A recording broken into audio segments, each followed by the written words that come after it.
નમસ્કાર. ચાલો આજે સાથે મળીને આપણા જ્ઞાનને ચકાસીએ તાજેતરની ઘટનાઓ પર આધારિત કેટલાક મજેદાર સવાલો સાથે. તો તૈયાર છો ને? ચાલો શરૂ કરીએ.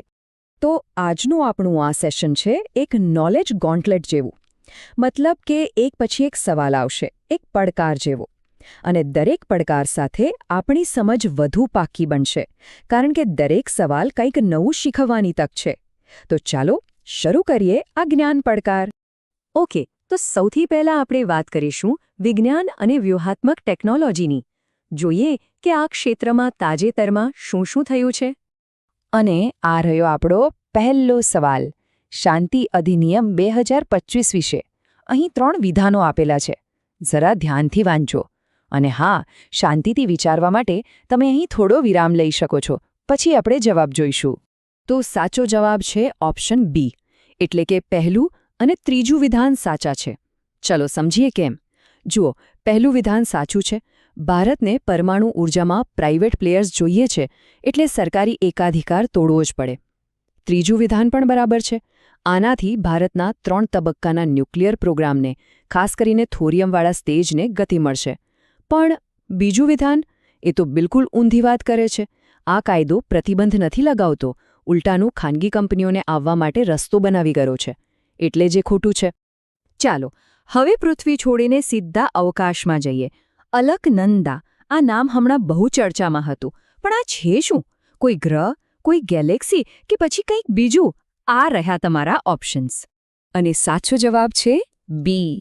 અને હા, આ ખરેખર ગર્વની વાત છે, કારણ કે અલકનંદાની શોધ ભારતીય ખગોળશાસ્ત્રીઓએ જેમ્સ વેબ ટેલિસ્કોપની મદદથી કરી છે.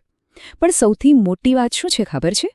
આ ગેલેક્સી બ્રહ્માંડની શરૂઆતના માત્ર 1.5 અબજ વર્ષમાં બની હતી, છતાં પણ એ એકદમ વ્યવસ્થિત, સર્પાકાર છે. અત્યાર સુધી એવું મનાતું હતું કે શરૂઆતની ગેલેક્સીઓ તો અસ્તવ્યસ્ત અને ગમે તેવા આકારની હતી. તો આ શોધે એ આખી થિયરીને જ પડકારી છે. વિચાર કરો, એક શોધ આખા બ્રહ્માંડ વિશેની આપણી સમજ બદલી શકે છે. ઓકે, આપણો આગળનો સવાલ એક એવા વિષય પર છે જેનું વ્યૂહાત્મક મહત્વ ખૂબ જ વધારે છે. રેર અર્થ એલિમેન્ટ્સ, એટલે કે REE. આજકાલના મોબાઈલથી લઈને મિસાઇલ સુધી બધે જ આ વપરાય છે. એટલે જ એને આજના જમાનાનું સોનું કહેવાય છે. તો સવાલ એ છે કે આ મામલે ભારત ક્યાં ઊભું છે? કયું વિધાન સાચું છે? અહીં સાચો જવાબ છે ઓપ્શન બી. REE એ 17 તત્વોનો એક ખાસ ગ્રુપ છે. હવે બાકીના ઓપ્શન્સ કેમ ખોટા છે એ સમજીએ. પહેલી વાત, ભારત પાસે ભંડાર તો છે, પણ એને કાઢ્યા પછી શુદ્ધ કરવાની જે મિડસ્ટ્રીમ કેપેસિટી કહેવાય, એની બહુ મોટી કમી છે. બીજી વાત, માર્કેટ પર ચીનનો કંટ્રોલ 10%થી ઓછો નથી, પણ 90%થી પણ વધારે છે.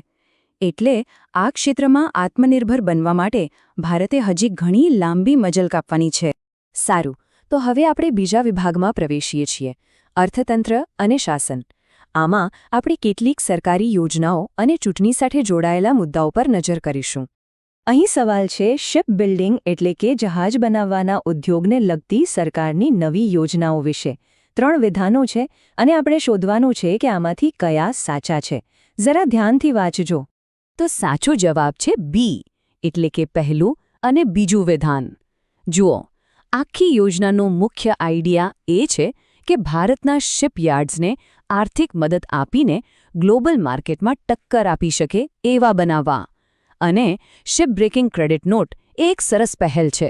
જૂના જહાજોને અહીં જ તોડો અને ક્રેડિટ મેળવો. આનાથી સર્ક્યુલર ઇકોનોમીને પ્રોત્સાહન મળે છે.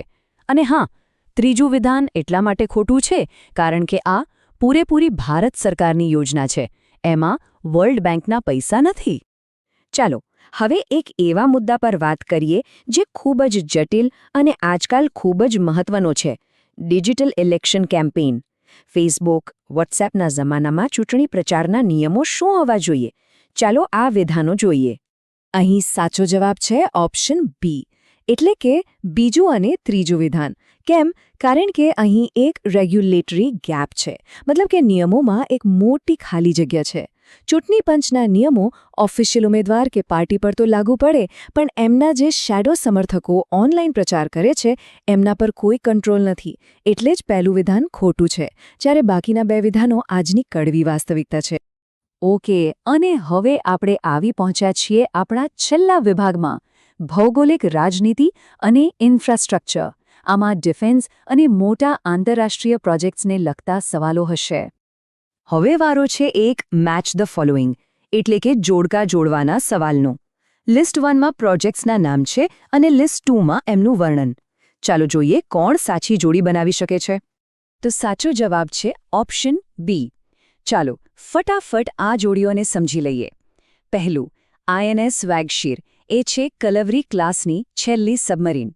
બીજું, ઓપ્ટિકલ ફ્રીક્વન્સી કોમ્બ, આ એક એવી ટેકનોલોજી છે જે પ્રકાશને એકદમ ચોકસાઈથી માપી શકે છે, એટલે જેને પ્રકાશનું શાસક પણ કહેવાય છે. અને ત્રીજું, વેસ્ટર્ન ટ્રંક મેઇન લાઇન, એ ગુજરાતમાં એક મોટો શહેરી સુએજ પ્રોજેક્ટ છે. અને હવે આવી ગયો છે આજનો છેલ્લો સવાલ, જે ખૂબ જ મહત્વનો છે. વાત છે international north south transport corridor, એટલે કે INSTની. ભારત માટે આ કોરિડોર આટલો બધો અગત્યનો કેમ છે? ચાલો ઓપ્શન્સ જોઈએ. અને સાચો જવાબ છે બી. આ કોરિડોર ભારત માટે એક ગેમ ચેન્જર સાબિત થઈ શકે છે. કેમ? કારણ કે જે માલ સુએઝ કેનાલથી લાંબા રૂટ પર આવતો જતો હતો, એ હવે આ રૂટ પરથી 40% ઓછા અંતરે અને 30% ઓછા ખર્ચે પહોંચી શકે છે. અને આ કોઈ એક રોડ કે રેલવે લાઇન નથી, પણ મલ્ટી મોડલ છે. મતલબ કે એમાં જહાજ, રેલ અને રોડ બધું જ સામેલ છે. રાજકીય પડકારો ભલે ગમે તેટલા હોય, પણ વ્યાપાર માટે આ રૂટનું મહત્વ સતત વધી રહ્યું છે. સંપૂર્ણ વિશ્લેષણ જોવા બદલ આભાર. વધુ ઊંડાણપૂર્વકના વિશ્લેષણ માટે કમ્યુનિટીમાં જોડાઓ. લિંક્સ ડિસ્ક્રિપ્શનમાં છે.